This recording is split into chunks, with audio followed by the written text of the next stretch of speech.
Hey everybody, welcome to this week's edition of Make It Monday. This is Betsy Veldman for Paper Tray Inc. And today I'm going to be challenging you to get a little bit artsy and to try your hand at making some very simple fan brush trees. Alright, so let's get started. So before I do the fan brush trees and before I show you how to do that, we're going to start off with a panel of watercolor paper, and I'm going to prepare kind of my backdrop for my tree. So I'm going to make kind of a snowy sky scene. So I'm going to start off with a few different shades of blue ink. I have Aqua Mist, Spring Rain, and a Blueberry Sky, and I'm going to just start inking this panel of watercolor paper. Now if you prefer, you could do just a watercolor wash using your favorite watercolor medium, which for me is Reinkers. That's what I'm going to be using to do the trees today. So you could, instead of sponging the background, you could do a watercolor wash. I'm not always real happy with how my watercolor washes turn out, so I'm going to stick to what I'm a little more comfortable with, and that is just doing some sponging. So I'm going to just continue on building color here with my different shades of blue.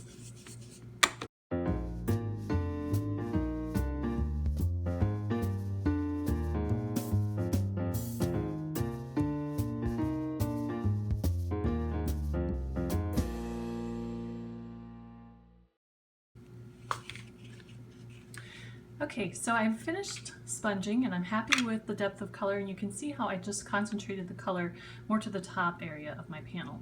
Now before I move on, what I'm going to do is I'm going to take a spray bottle full of water, and I'm going to give this inked watercolor paper just a little spritz of water, and that's going to add some texture.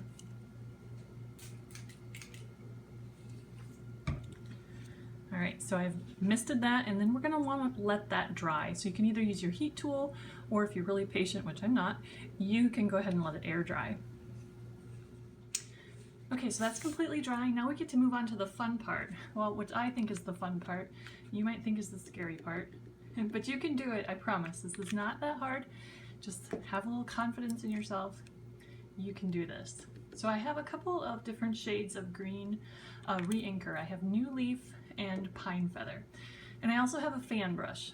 So what we're going to do is make our fan brush wet, dip that in just some clear water, and then I'm going to start off with the lighter shade of green, the New Leaf, and I'm going to get some of that on my brush, and I'm going to make 3 trees. I'm going to put one kind of here, and one here, and then a third one off to this side. So I'm going to start with this tree over here, and what I'm going to do is I'm going to start with the fan brush in an upright vertical position and just start dabbing. And as you work your way down the tree, work on rotating that brush to a horizontal position. And you can go ahead and add some more ink and some more water whenever you feel like you need a little more color.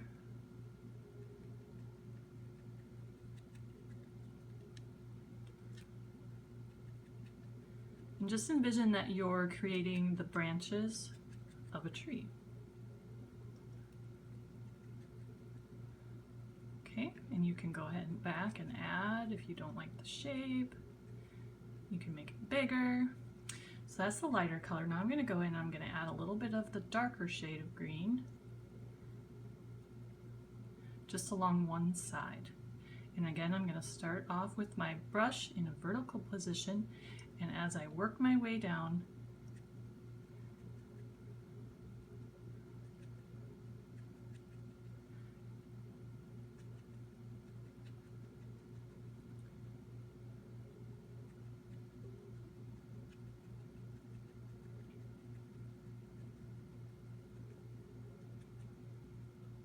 and just continue adding until you like the result.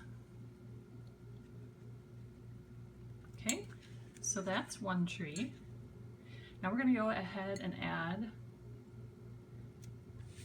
the second tree on the left side. And you can let your colors kind of mix. Not every tree needs to be the same. This one maybe we want a little more, not quite as bright and vibrant, so it almost looks like it's kind of fading into the background.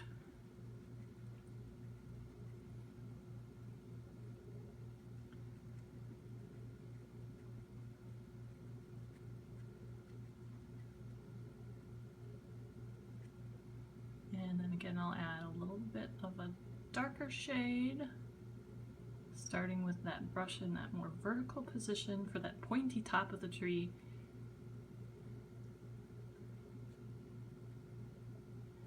And then moving down. Okay, so there we have a kind of a, it looks like that second one is kind of more in the background. All right, now we're gonna go ahead and make our third tree off on the right side here. Starting up here with the little pointy top.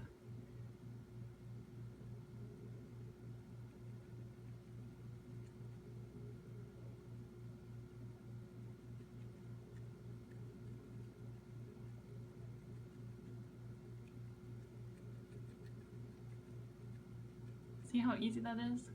Just kind of push on that fan brush to make those branches.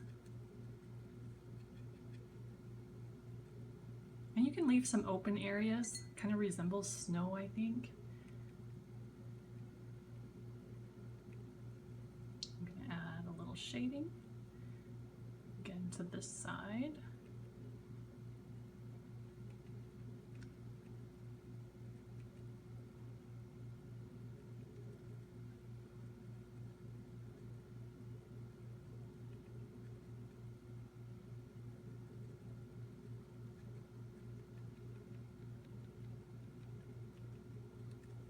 Okay, so there you have some really pretty kind of abstract watercolor trees.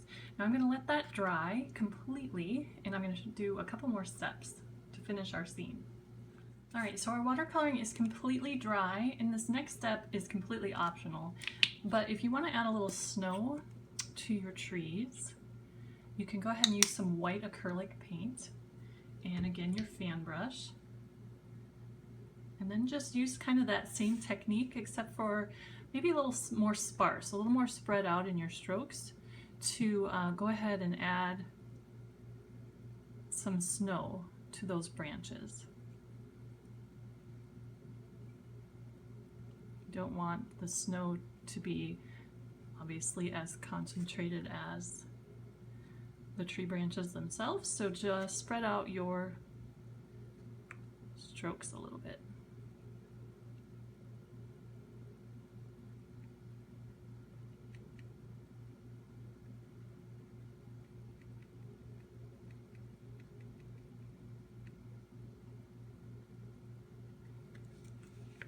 Okay, and we're gonna have to let that dry again. Your heat tool is your favorite, your best friend for this project today. Okay, so we're back once again, and our paint is completely dry, and I have it set up here in my MISTI so that I can stamp this Merry and Bright sentiment, which is from the Pen and Ink Christmas set. I like to use my MISTI when I'm stamping onto, the MISTI is this tool that I'm using here, this stamp positioning tool, and I like to use that when I'm stamping on watercolor paper, even if it's just a sentiment, because you don't always get a nice clear impression on watercolor paper. It's a little, it's textured and sometimes kind of seems to resist ink a little bit more than a typical cardstock, so I like to use my MISTI tool so I can get a nice crisp impression. Okay, all right, so before we say that we're finished and we're good, we're going to add just one more layer of depth to this background of this design. I'm going to create some embossed snow in the snowflakes, like snowfall, to cover the whole entire scene. And to do that, I'm using Background Basics Celestial Sky. It is great for starry skies, but it's also great for snow scenes. So I'm stamping that with some Versamark to cover the entire design. And then I'm going to heat emboss that with some white powder.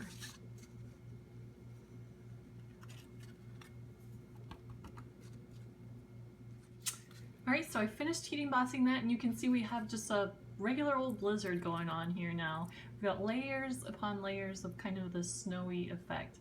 So to finish it off, I'm just going to add one little die cut stamped detail here, and this is the little deer from the Wee Folk kit. It's actually that kit is actually baby themed, but this deer, he's super cute for winter and holiday projects as well.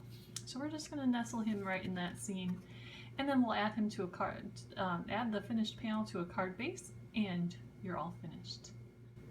Alright, so I hope you enjoyed this little tutorial on creating your own fan brush trees, and I hope you feel inspired to get a little artsy and try this for yourself. Thanks for joining me. This has been Betsy Veldman for Paper Tray Inc.